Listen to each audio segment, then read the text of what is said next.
Grab a beer and pull up a chair. Welcome to the Northwoods Beer Guy podcast.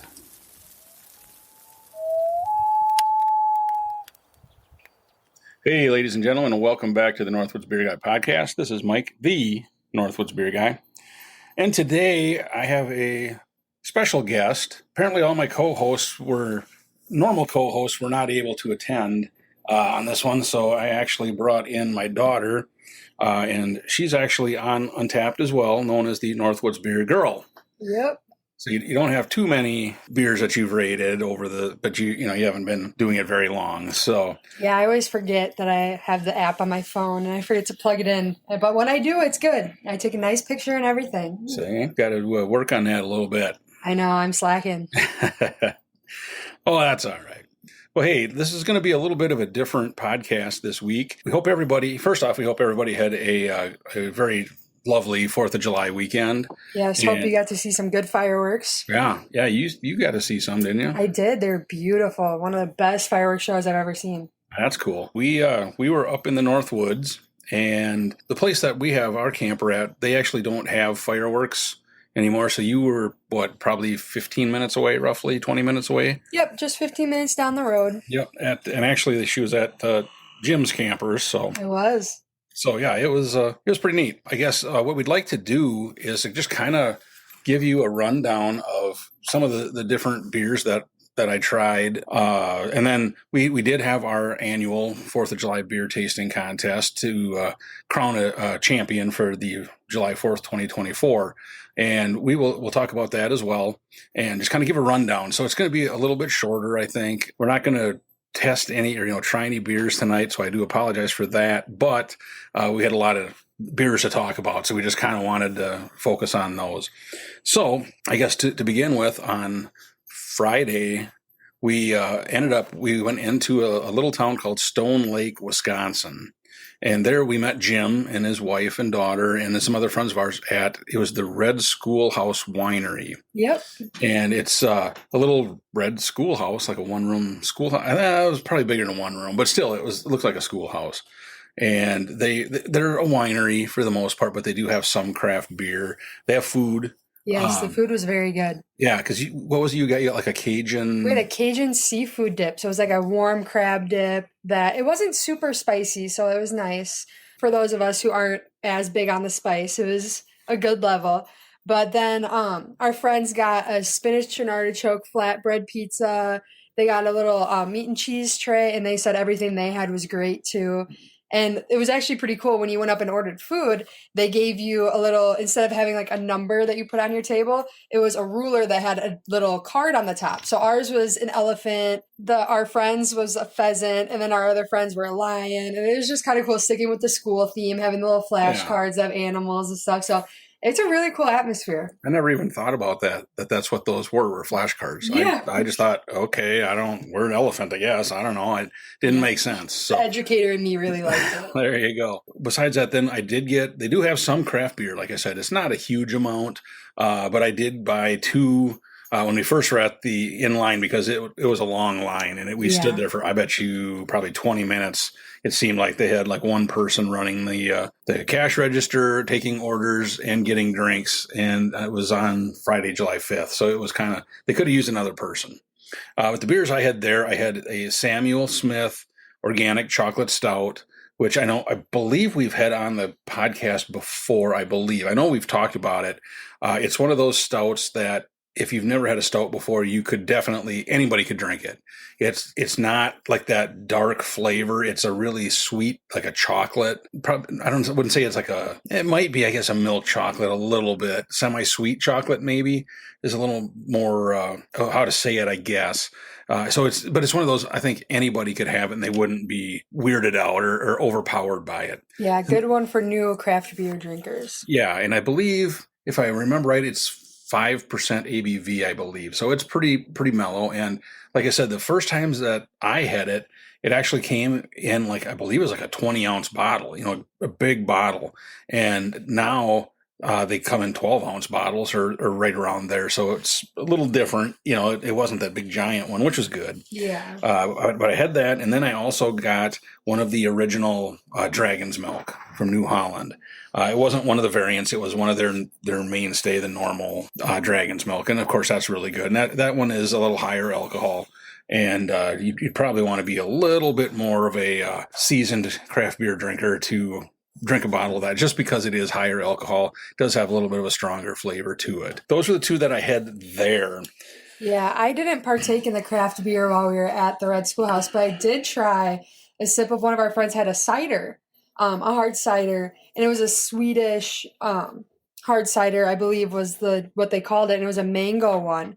It was very good. Okay. That one, it didn't even, because whenever I think of cider, I always think of like Angry Orchards and stuff like that, and that always has that little bit of a funky taste with the apple. Like, it's good. It just has a little bit of a different taste. You could tell it's a cider. That one didn't have it at all. And they had a mixed berry flavor too. We didn't try that one, but the one I tried was amazing. Okay. Yeah, I saw that he had that, and it was hot. It was a hot day. Yes. So, I mean, I could see where that would be pretty refreshing. I should have asked him if I could have tried it, just to rate that as well. But so that's interesting. Yeah. So from there, we actually left there, and we went just a couple blocks up, really, in town, and there was another place that we went to, and the name of it is Whistle Punk, and I had never heard of it. I looked it up, when before we went to Stone Lake, Jim had said that's where they were going to go. Let's meet there. It's a brewery. Well, I looked it up, and it's not a brewery, but it is like a craft beer bar / coffee bar, I guess you could say, because when you walk in, straight ahead when you first walk in is like the bar, and then to the right is kind of the craft beer type area, more of the beer area, and then to the left and to the right is the coffee bar. I never had any coffee. Did you have coffee? I tried a sip of Natalie's coffee, and it was very good. Okay.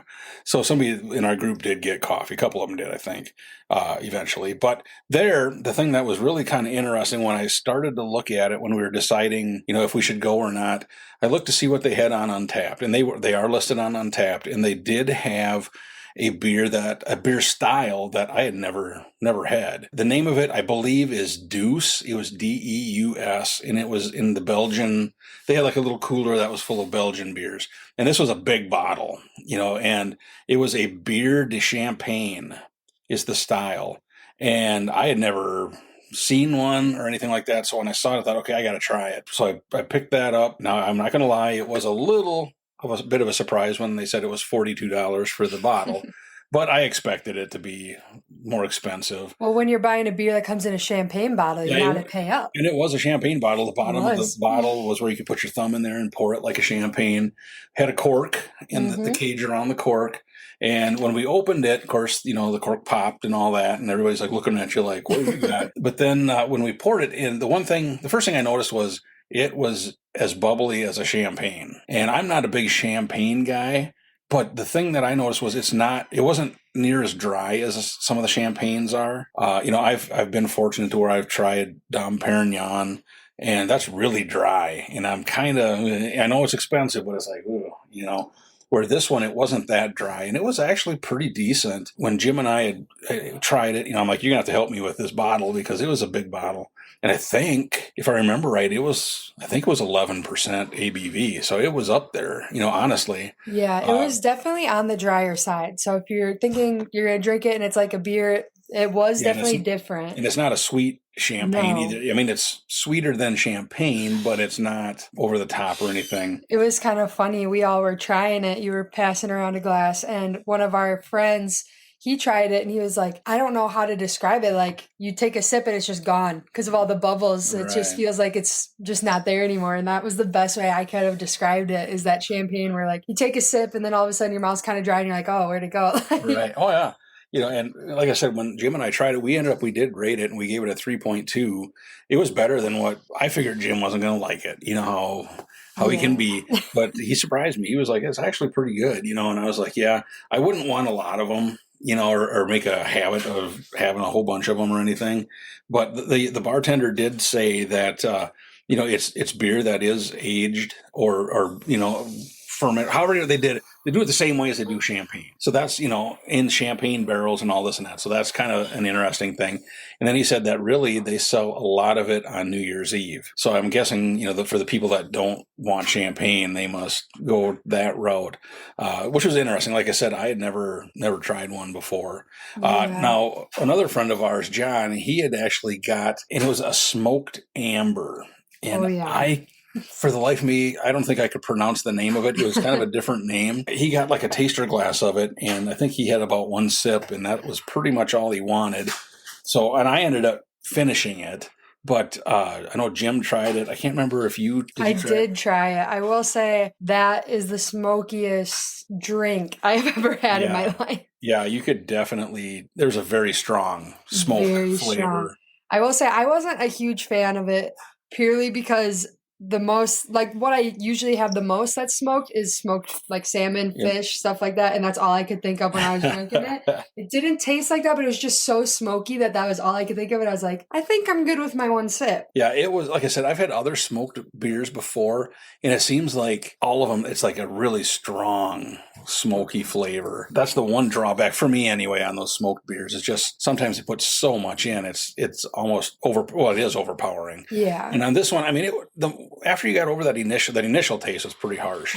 But then once you got over it, it wasn't as bad, but you still had that really strong smoky flavor. So the moral of the story with that beer is don't be like me. You just need to stick it out and it'll be okay. Well, I'm not saying that because I wouldn't have wanted a pint glass of it myself either. I'm trying to think, what else did we have? I tried a Nitro Raspberry Rubius from Founders. Yes.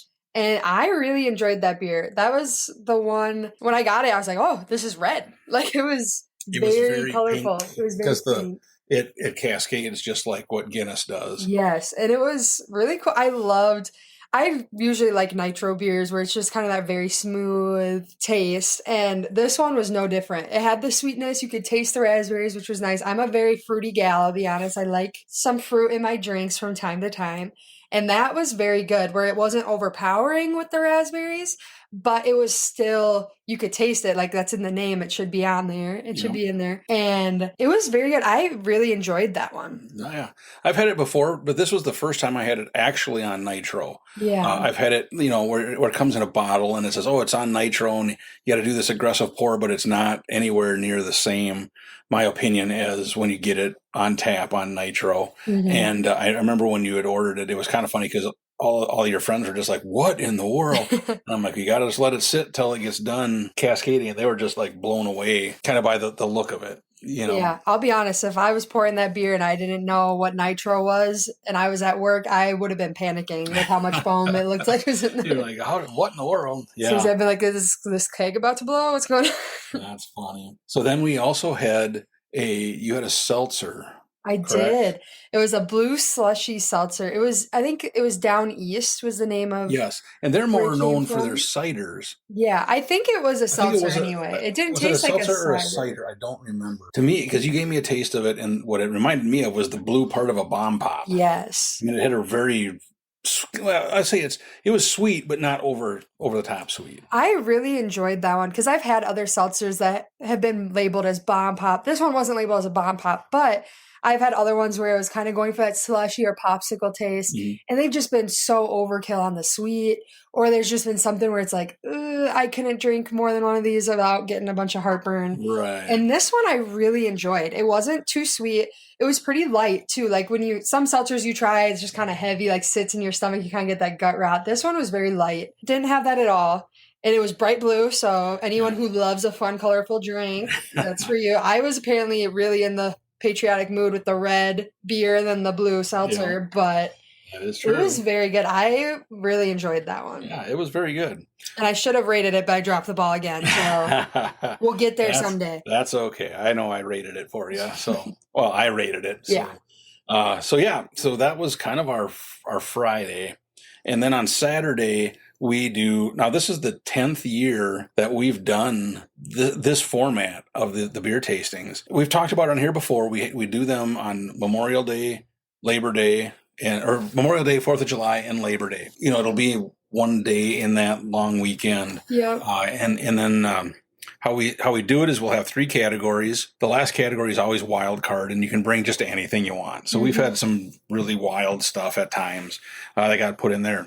We rate the beers. It's all a blind taste test. So actually, my wife normally is one of the bartenders, and BK Brian, he and his wife is the other bartender, but they actually weren't there because they were in Florida visiting their son who's in the Navy. Yes. So that's pretty cool. They had a great time. Yeah. They were sending us pictures of beers. Everyone was getting jealous. Yeah, he was, Brian was trying beers, sending me like pictures of the beers and the menus and telling me which ones he had and what he thought of them. So it was, it's kind of funny that way. This time, like I said, Susie was the bartender, and then you would actually at times are like my official scribe because my handwriting is so bad that I have to have, so I can look back and, next year and go, oh yeah, because now I'll look back, if I wrote it and it's like, I can't read it, it's usually pretty bad. So this year, how we decide on categories is whoever wins, like the Memorial Day tasting, which this year was Brian, BK, and he got to pick the other 2 categories. So he picked ale, so it could be any kind of ale as long as it was an ale, and then he picked beer that has to be from either Minnesota or Wisconsin, and then Wildcard. So those were the 3 categories that we had. Now, I guess going into it, when we picked those, I wasn't thinking that we were going to have quite as many high octane ones. Yes. There was a number that were fairly high. With the categories, they just were so broad that because there's so many things that can be considered an ale. There's so many things. Well, beforehand, I was looking into it going, okay, I need to brush up on some of these in case somebody brings a beer and then somebody questions it. We're going to have to look, and like stouts are an ale. Yeah. Of course, IPAs, you've got barley wines are it's just a wide variety. And then Wisconsin and Minnesota, that's not limiting anything. No. You could do whatever you want. As long as it's from Minnesota or Wisconsin, and of course wild card. So the first category that we did was ales.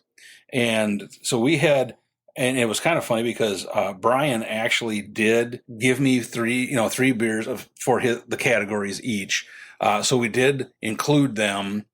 Even though he wasn't there, but then we saw where it rated, and then we'd pull them out and then the score for the other guys. So the ale class, like I said, there was quite a wide variety. The ones that we had actually tried, the beer that finished in 7th place, I guess you would say, was Cowbell Cream Ale. And if I remember, the label on that can was really cool because it had almost like it was like a bull, so to speak, but it almost looked like he was like an action star kind of thing, like a Rambo looking character almost. Yeah, he's got cowbell. Yeah. and it was really interesting, and I was going to try and pull it off, but it wouldn't come off the can. But that one, if I remember right, it was just kind of not a whole lot of flavor to it. So that finished in 7th. When he talks about pulling the labels off, we decided to decorate our bar up at the camper with all the labels from every can. If it's a cool label, then we'll pull it off the can and put it on the front of the bar, the sides or whatever. And sometimes we get some surprises because we pull them off and then the can underneath says a whole different beer because they made too many of that can. Yep, exactly. So in 6th place, we had Rogue Dead Man IPA. And that one, I didn't mind it, but a lot of our competitors are not huge IPA guys. So I think that one kind of got knocked down a little bit because of it, but it was still good. Then we had Boulevard Bourbon Barrel Quad, and that's the one that Brian had. And I think some of the guys, I don't know, it didn't go very well, I guess. It was a little bit of a harder flavor, and it was, I believe, earlier on in the contest, so it kind of, I don't know if it spooked them or what. I don't know. They didn't. You're so new into everything that it was kind of just got the brunt of everything because everyone hadn't tried anything else yet. Yep. So then the next one, as far as for finish, so we had 7, 6, 5. So in 4th place was Locken's Tropical Pineapple, and it was a Kolsch style, if I remember right.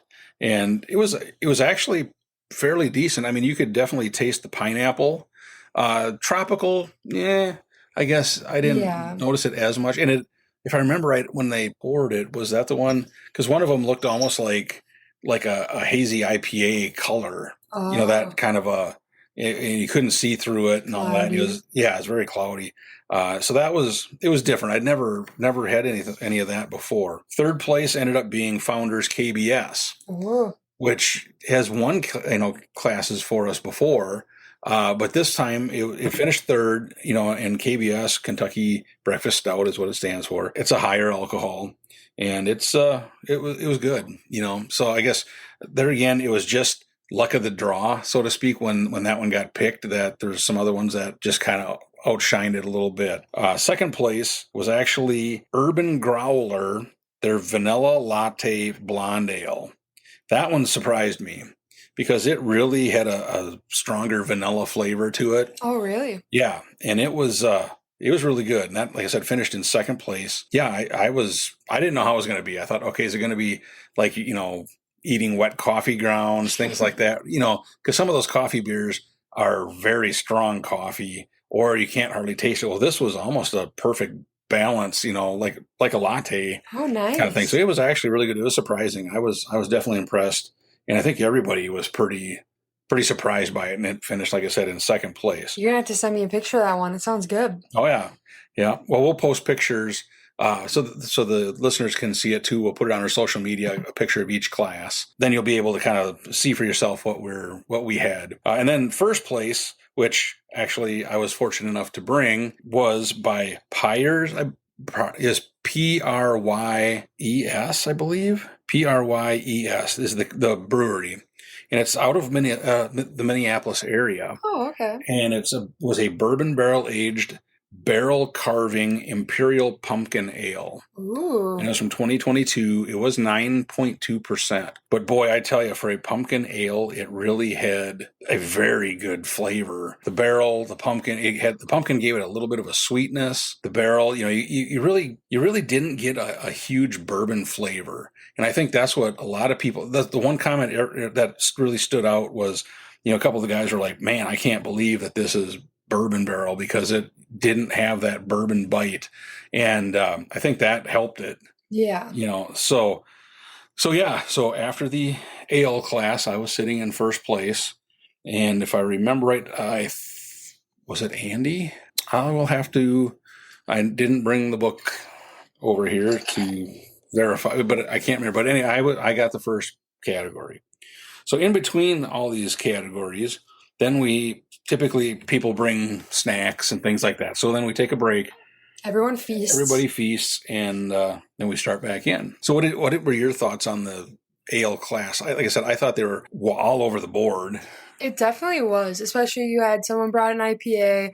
A lot of people did more what you'd classically think of as ales, or some of the heavier stuff with the bourbon barrels and everything. So there was some heavier beers that normally would have been in the Wildcard that ended up in our first category. So it was interesting. So there was a lot of names and just flavors, though, that really intrigued me. I think that a lot of those, especially when you describe them, it's cool that you guys got to, when you do this, you get to try so many different beers at once. Right.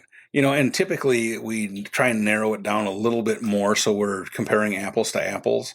Where with this one, it was a little bit like apples to oranges at times, because an IPA is hard to rate against a pumpkin ale, against a bourbon barrel aged stout, against whatever, a vanilla latte. It was a mixed bag. Yeah, it was definitely kind of all over the board. So now when we went into the second category, and this was our Minnesota or Wisconsin beers, and again, this one was honestly kind of the same thing, where we had it all over the board. So the beer that finished in seventh place was actually one that BK sent. It was from Uncommon Loon, and it was their Amber Dextrious. It's an amber beer, and the thing, I guess, and I don't know if it was because it was in a crowler, like the big metal can, and it had been in there for a couple of weeks. I don't know if that affected it or not, but it did have a little bit of a harsher flavor than I think is normal. So I think that one kind of got penalized because of that. And again, these other ones were pretty good. Was it like sucking on a penny? Yeah, kind of like that. Yes, and I believe that we did make that comment, which was funny because BK, and he says it jokingly. He does, but it's kind of turned into one of his taglines now. And when he wasn't there, we had to say it, and it just happened to be his beer. So that was in seventh. Sixth place, this one kind of surprised me because we had a Surly Nitro Coffee Ale, and it was a coffee beer, but it was on nitro per se in the can, where I think you had to do the kind of more of an aggressive pour. I don't think it had like the Yeah. little widget thing in it like a Guinness. Oh, okay. That one really didn't have a whole lot of flavor. It was kind of disappointing, actually. I mean, Surly is, we always, I don't know how many of the different variations of darkness that we've had, Yeah. or I've had. And I know we're going to have, at some point, we're going to have a podcast where it's going to be just a number of the different variants and such of darkness. So yeah, that one was kind of a bummer. A little bit.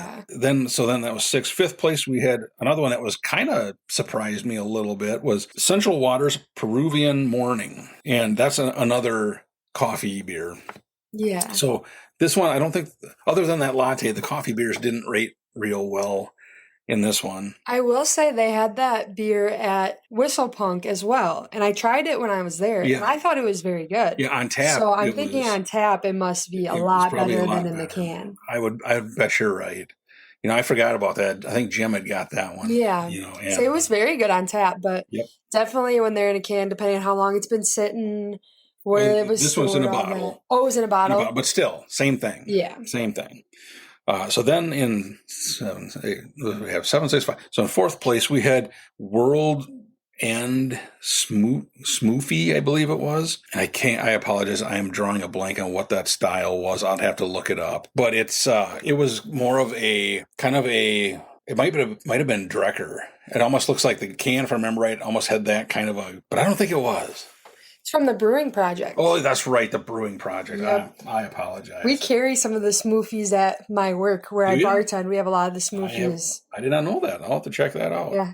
I made him show me a picture of the can because I heard smoothie and I said, ooh, wait a minute. Yeah. And it was decent. I mean, it was definitely, again, kind of outside the box for what this class was, you know. So those are usually more like smoothie beers. Almost like a little thicker. Either they're like a smoothie, like an IPA, or a smoothie like a sour. Yeah. You know, that's kind of, and I think this one, if I remember right, was probably, I don't want to say it wrong. So I don't remember exactly. I apologize, ladies and gentlemen, but it was definitely interesting, you know, and like I said, we just kind of, sometimes you get those out of left field ones and they either work or they don't. And this one was pretty good. So then in 3rd place, we had, by Bent Brewing, Barrel Aged Dark Father.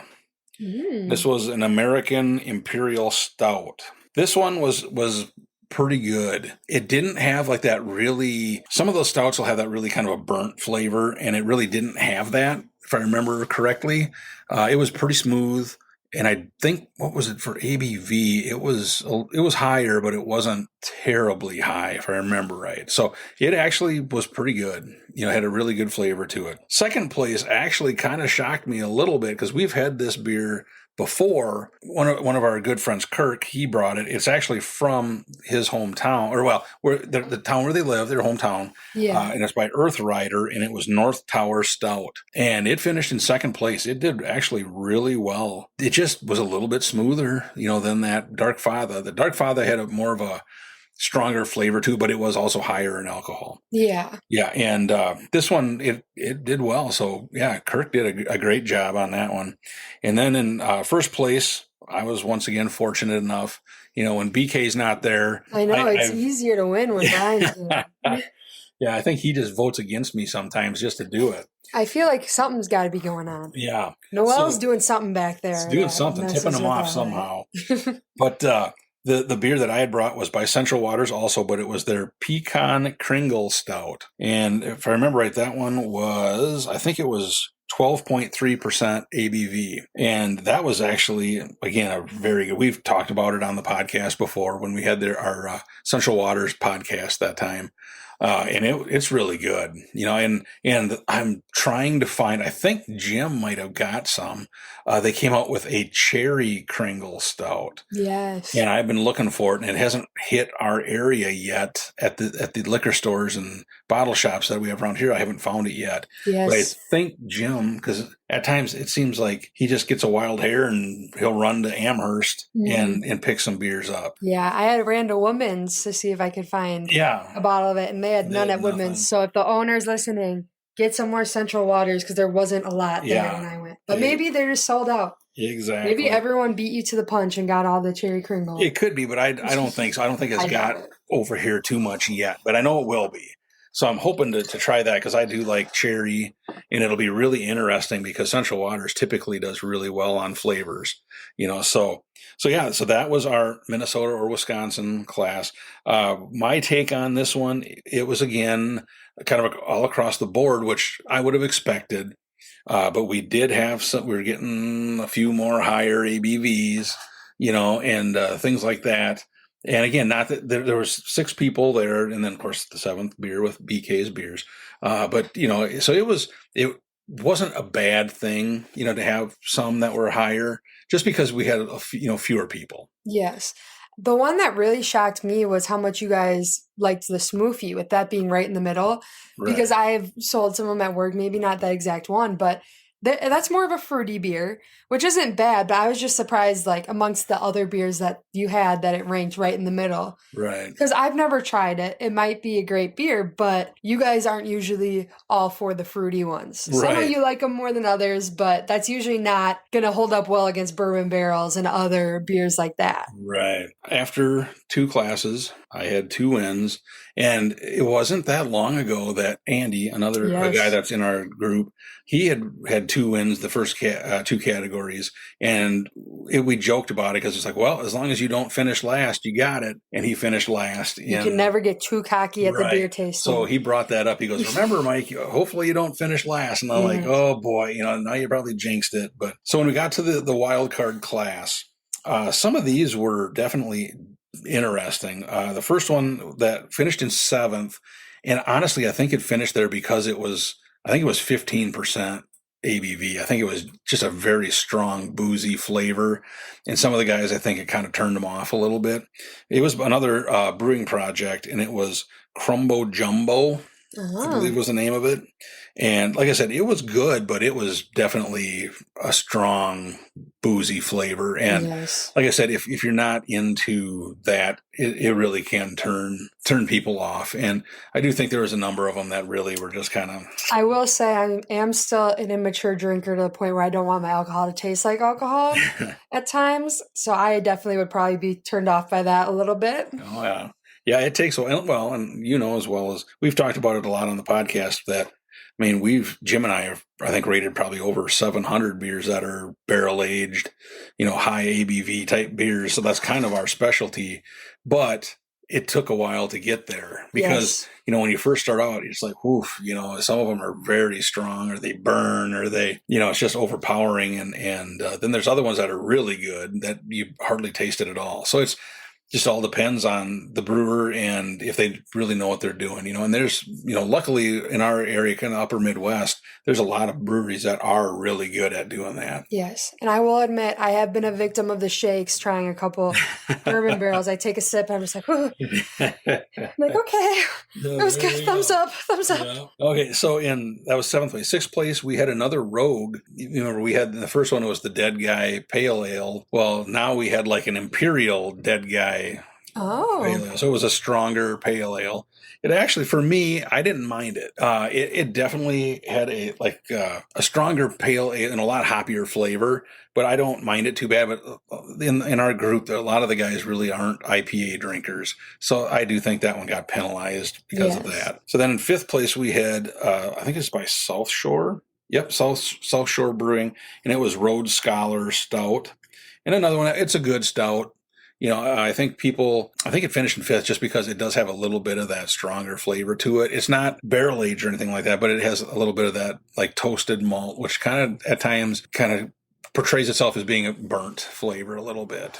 Yeah. And then we had Brian's BK's beer, and that was Clown Shoes Mist on the Oaks. And that was an imperial stout aged in bourbon barrels and rum barrels. So it was 10% ABV. I thought it had a really good flavor, but rum barrel beers are one of those that it's a weird thing because some of them are extremely good and some of them are so strong a boozy flavor. And well, I if I'm drinking an alcohol, typically I like rum. And a lot more typically than I do bourbons or things like that. I'm more Yes, of a you're a rum guy. big rum But guy. boy, I've had a few of them where that rum is just overpowering, and it's like, man, I don't know. But this one I thought was really good. So I think some of the guys just get turned off by the rum, and I think that one should have probably finished higher, my opinion. But it was good. Yes. So I that was will four. say with rum, a little funny story. This has nothing to do with the beer tasting, but I went to Country Fest with some of my friends and I bought a party bucket of Bacardi shooters. And we all took one and we didn't touch them the rest of the trip. So I've been pawning them off on my dad.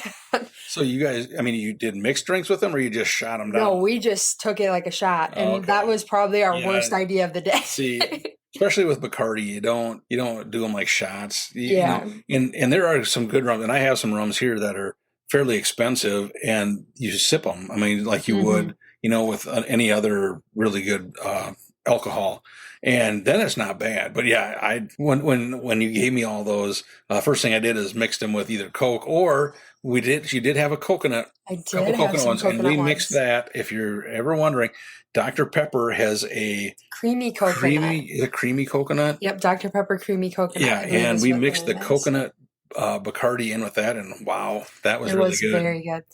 That was our downfall the first day of Country Fest, though, was taking those shooters. And we did fall victim to not having any mixers, so we had to do it Oh, like I that. gotcha. Yeah, that's especially with Bacardi. Always have Oh, mixers. yeah. All right, so in third place we had Kentucky Bourbon Barrel Imperial Milk Stout, and this was by Lexington Brewing. And they do a lot of their beers are barrel aged anyway, or that's kind of their niche. And this one was a 12% ABV milk stout, so it was very smooth. Like for a milk stout, the flavor is very good. Third place, I had no problem with that. So that was very good. Second place, we had, and it was actually Deep Orbit Maple Borealis. And this was actually, I think, a partnership with Binny's. And I think I've talked about them before. Binny's is a large liquor store chain that's mostly in Illinois. Yes. Kind of like Total Wine and More if you're in Minnesota, other places around that area. And somehow, yeah, they had this beer made, and actually I brought that, so I finished in second. But that had a really good maple flavor. It wasn't over the top, but it was very good. And this was, I think it was a 14%, I Oh, believe. big guy. And it was a bigger bottle, but it was very good. I was impressed. So it was, sometimes when you get the maple beers, some of them have really strong maple, some of them you can't hardly taste it. This one was really good. I mean, it had almost that perfect balance of the maple. I'm trying to remember what the other Imperial Stout with, I think that had vanilla, marshmallow, Ooh. maple. I can't remember what all else was in there. Deep Orbit. Maple Borealis was very good. And then first place was actually by the same company that I had for the last category, or the first category, I'm sorry, where I brought the the pumpkin ale. Yeah. That Pyres, Mhm. but this was their 2024 Lost Moon, and this was like an Imperial Stout as well, so it was a higher ABV. And if I remember right, I believe, did Andy bring that one? I think. You might I have. believe so. So that was another one that actually was very good.